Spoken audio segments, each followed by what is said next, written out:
नमस्कार दोस्तों। आज के इस वीडियो में हम बात करने जा रहे हैं इंडियन रेलवे के एक बहुत ही इंपॉर्टेंट टॉपिक के बारे में। पैसेंजर एमिनिटीज, स्टेशंस एवं यार्ड्स। ये टॉपिक न सिर्फ एग्जाम के लिए जरूरी है बल्कि प्रैक्टिकल रेलवे नॉलेज के लिए बहुत ही काम का है। जब भी कोई यात्री रेलवे स्टेशन पर आता है तो रेलवे के बारे में उसकी पहली छवि स्टेशन और उसके आसपास के माहौल से बनती है। स्टेशन की सफाई, लाइटिंग, वेटिंग रूम, पीने का पानी, अनाउंसमेंट, टिकट लेने की सुविधा, ये सब मिलकर रेलवे की इमेज तय करते हैं। इसलिए इस अध्याय में हम बताएंगे आपको कि रेलवे को दी जाने वाली सुविधाओं की पर्याप्तता, गुणवत्ता और रख रखाव पर विशेष ध्यान देना जरूरी है। जब भी किसी स्टेशन पर नई सुविधाएं दी जाती है या पुरानी सुविधाओं का विस्तार किया जाता है तो उस स्टेशन की यात्री संख्या और महत्व को ध्यान में रख करके प्लानिंग की। सबसे पहले देखते हैं कि रेलवे स्टेशन को अलग अलग कैटेगरी में कैसे बांटा जाता है। स्टेशन की कैटेगरी तय करने का मुख्य आधार क्या होता है?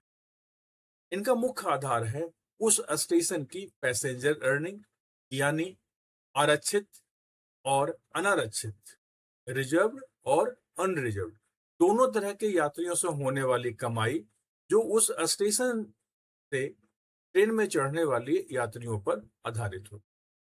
यह एक इंपॉर्टेंट पॉइंट है। यह कहे कमाई की गणना यह बोर्डिंग स्टेशन के आधार पर तय होती है। चाहे टिकट कहीं भी लिया गया हो, यह डेटा पीआरएस, यूटीएस, एसपीटीएम, जेटीबीएस जैसे सिस्टमों से लिया जाता है। स्टेशन को तीन मुख्य वर्गों में बांटा गया है: suburban group, non suburban group और हॉल्ट स्टेशन, यानी कि उपनगरीय स्टेशन, गैर उपनगरीय स्टेशन और हॉल्ट स्टेशन। इनके आगे सब कैटेगरीज होती है, जैसे उपनगरीय स्टेशन यानी कि सबअर्बन ग्रुप्स SG1, SG2 और SG3, यानी कुल तीन वर्गों में बांटा गया है। नॉन सबअर्बन ग्रुप यानी गैर उपनगरीय स्टेशनों को NSG1 से लेकर के NSG6 तक बांटा गया है और हॉल्ट स्टेशनों को HG1 से लेकर के HG3 यानी कि तीन वर्गों में बांटा गया है। यानी कुल मिलाकर के अगर देखा जाए तो कुल 12 विभागों में यानी 12 वर्गों में इसे सब कैटेगराइज किया गया है सभी प्रकार के स्टेशनों। सबअर्बन ग्रुप को तीन वर्गों में, नॉन सबअर्बन ग्रुप को 6 वर्गों में और हॉल्ट स्टेशनों को कुल 3 वर्गों में वर्गीकृत। एक आसान और याद रखने वाली लाइन: NSG का मतलब नॉन सबअर्बन ग्रुप, SG का मतलब सबअर्बन ग्रुप और HG का मतलब हॉल्ट ग्रेड। अब हम इनकी सटीक अर्निंग लिमिटेशन के बारे में जानने के लिए इसी चैप्टर में अनेक्सर 4.1 दिया गया है, जिसके आधार पर यह कैटेगरी तय होगी। स्टेशनों का यह वर्गीकरण हर 5 साल में एक बार रिव्यू किया जाता है ताकि बदले हुए ट्रैफिक और कमाई के अनुसार से कैटेगरी को अपडेट किया जा सके। अब बात करते हैं न्यूनतम अनिवार्य यात्री सुविधाओं की, यानी कि मिनिमम इसेंशियल एमिनिटीज, शॉर्ट में से ME कहा जाता है। जब भी कोई नया स्टेशन बनाया जाता है तो उसकी कैटेगरी और अनुमानित ट्रैफिक या कमाई के आधार पर कुछ सुविधाएं देना अनिवार्य होता है। इन्हें ही मिनिमम इसेंशियल एमिनिटीज कहा जाता है। गैर उपनगरीय, उपनगरीय और हॉल्ट स्टेशनों के लिए MEA यानी मिनिमम इसेंशियल एमिनिटीज के मानक अलग अलग दिए गए हैं, जो कि इसके लिए अनेक्सर दिए बताए गए हैं। अनेक्सर 4.2A, 4.2B और 4.2C। इन्हीं सुविधाओं की मात्रा, जैसे कि कितने बेंच होंगे, कितने वाटर बूथ होंगे, कितने प्रतीक्षालय होंगे यानी प्रतीक्षालय का क्षेत्र कितना बड़ा होगा, इत्यादि जैसी चीजों का वर्णन अनेक्सर 4.3A, 4.3B और 4.3C में दिया गया। सीधी भाषा में कहें तो MEA का मतलब है इतनी सुविधाएं तो देना ही पड़ेगा इससे कम में काम नहीं चलेगा। अब आते हैं रिकमेंडेड एमिनिटीज पर, जो एमईए से अलग कॉन्सेप्ट है। कई बार ऐसा होता है कि एमईए के अनुसार जितनी सुविधाएं बनती है वे वास्तविक यात्री ट्रैफिक के मुकाबले में पर्याप्त नहीं होती है। यानी मिनिमम तो पूरा हो गया, लेकिन भीड़ के हिसाब से ज्यादा होनी चाहिए थी। ऐसी स्थिति के लिए एनेक्सर 4.4 में रिकमेंडेड एमिनिटीज के नॉर्म्स दिए गए हैं, जो एक्चुअल पैसेंजर ट्रैफिक के आधार पर आवश्यक सुविधाओं की मात्रा को बताते हैं। तो यहां से दो लेवल हो गए, एक मिनिमम एसेंशियल एमिनिटीज का जो बेसिक कंपलसरी लेवल है, और दूसरा रिकमेंडेड एमिनिटीज का जो ट्रैफिक के हिसाब से आदर्श लेवल है। अब बात करते हैं जनरल मैनेजर के पावर की। अगर 4.4 के रिकमेंडेड नॉर्म्स से निकली हुई सुविधाएं अनेक्सर 4.3 के एमईए से कम निकलती है, सामान्यतः क्या होता है कि एमईए से ज्यादा होनी चाहिए रिकमेंडेड की, परंतु रिकमेंडेड नॉर्म से निकली हुई सुविधा एमईए से कम निकलती है, तो वैसी परिस्थिति में जनरल मैनेजर को यह अधिकार है कि वो एक्चुअल एमईए की मात्रा में संशोधन कर सकते हैं। लेकिन इस तरह के संशोधन की सूचना रेलवे बोर्ड को देना जरूरी होता है, और यह पावर आगे किसी और को डेलीगेट नहीं की जा सकती, अर्थात इस पावर को जीएम के द्वारा ही इस्तेमाल करना होगा। इसके अनुसार से रिकमेंडेड लेवल की सुविधाओं पर उतना ध्यान नहीं दिया गया है जितना कि देना चाहिए था। इसलिए रेलवे को निर्देश दिया गया है कि वे मौजूदा सुविधाओं की तुलना में रिकमेंडेड नॉर्म से करें और कमी को पूरा करने के लिए एक समयबद्ध कार्य योजना बनाएं। तीसरा स्तर आता है डिजायरेबल एमिनिटीज का, यानी कि वांछनीय सुविधाएं।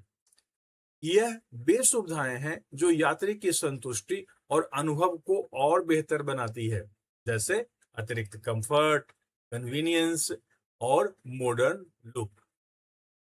इनकी मात्रा और प्रकार स्टेशन की कैटेगरी पर निर्भर करते हैं, अर्थात जितना बड़ा और महत्वपूर्ण स्टेशन होगा उतने ज्यादा डिजायरेबल एमिनिटीज देने की संभावना होगी।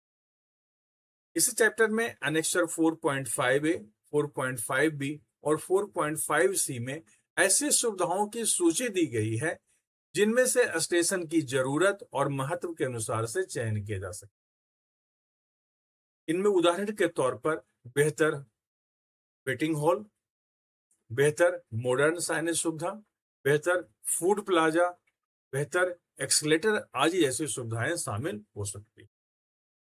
संक्षेप में कहें तो एमईए एक ऐसी सुविधा है जिसे तो देना ही पड़ेगा। रिकमेंडेड सुविधा भीड़ के हिसाब से आइडियली जितना होना चाहिए, और डिजायरेबल एक्स्ट्रा सुविधाएं और कंफर्ट के लिए दी जाती। जैसा कि इसमें बात किया गया था कि स्टेशनों का वर्गीकरण पैसेंजर्स के वॉल्यूम के आधार पर भी किया जाता है।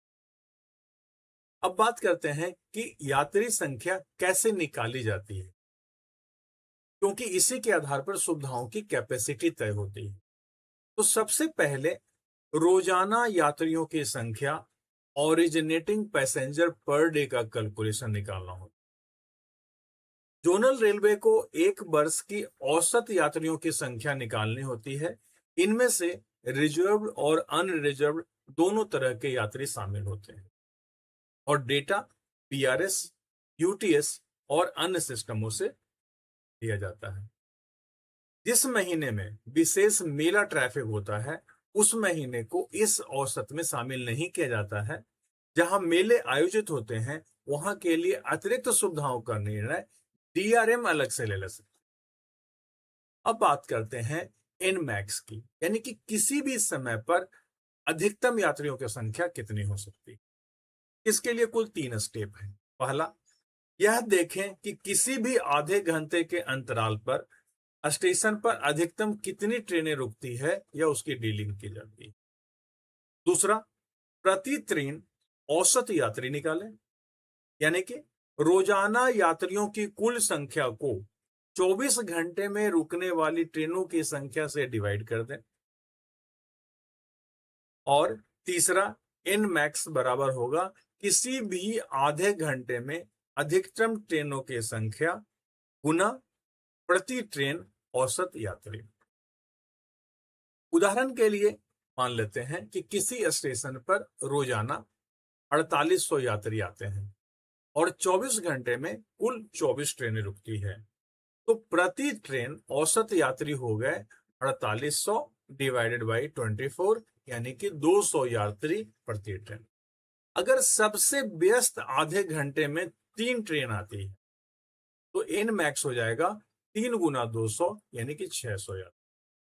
अब इन्हीं 600 यात्रियों को ध्यान में रखते हुए वेटिंग हॉल, प्लेटफॉर्म की चौड़ाई, शौचालय की संख्या, पानी की सुविधा और अन्य यात्री सुविधाओं की कैपेसिटी को तय किया जाता है। तो इस प्रकार इस वीडियो में हमने आज क्या क्या समझा कि स्टेशन और उसकी सुविधाएं रेलवे की पहली छवि कैसे बनाती है, स्टेशनों का वर्गीकरण सबर्बन, नॉन सबर्बन, हॉल्ट और उनकी एसजी, एनएसजी और एसजी कैटेगरी के आधार पर किया जाता है। मिनिमम एसेंशियल एमिनिटीज उन एमिनिटीज को बोलते हैं जो कि देना अनिवार्य है। रिकमेंडेड एमिनिटीज जो वास्तविक ट्रैफिक के हिसाब से होना चाहिए, और डिजायरेबल एमिनिटीज जो एक्स्ट्रा कंफर्ट और सेटिस्फैक्शन के लिए दी जाती है। तो आखिर में पैसेंजर वॉल्यूम और एन मैक्स की गणना कैसे की जाए? अगर आप रेलवे इंजीनियरिंग, स्टेशन प्लानिंग या किसी रेलवे एग्जाम की तैयारी कर रहे हैं तो ये कंसेप्ट आपके लिए बहुत ही ज्यादा महत्व। वीडियो पसंद आया हो तो लाइक और शेयर जरूर करें, और ऐसे ही रेलवे टेक्निकल कंटेंट के लिए हमारे चैनल ट्रैक इंजीनियर को सब्सक्राइब करना न भूलें। धन्यवाद।